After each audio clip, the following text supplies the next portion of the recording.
Hello guys, मैं आप सभी का स्वागत करता हूं अपने इस चैनल पे, the life changing stories channel पे।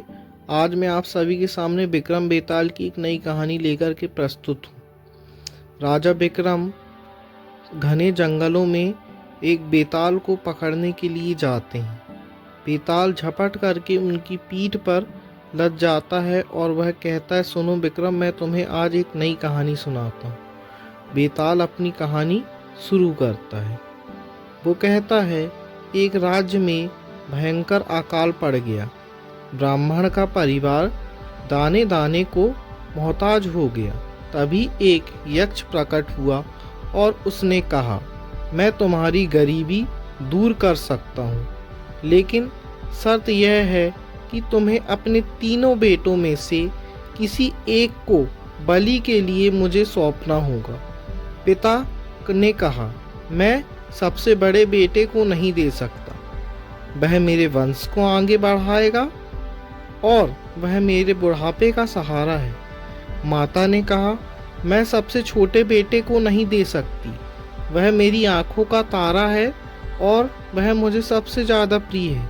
मंझले बेटा यह सब देख रहा था। उसने सोचा, पिताजी को बड़े भाई प्यारे हैं, माताजी को छोटे, तो मेरा रहना या ना रहना बराबर है। उसने खुद को यक्ष के हवाले कर दिया। मंझला बेटा यह सब देख रहा था। उसने सोचा कि पिता को बड़ा प्यारा है और माता को छोटा, तो मेरा होना या ना होना बराबर है। उसने खुद को यक्ष के हवाले कर दिया। जब मंझले बेटे को बलि की वेदी पर ले जाया गया तो वह जोर जोर से हंसने लगा। उसकी हंसी देखकर यक्ष रुक गया और राजा विक्रम भी हैरान हो गए। बेताल का प्रश्न। बेताल ने पूछा, बताओ राजा, वह लड़का अपनी मौत के सामने हंस क्यों रहा था और इस कहानी में सबसे महान कौन है, पिता या वह बेटा?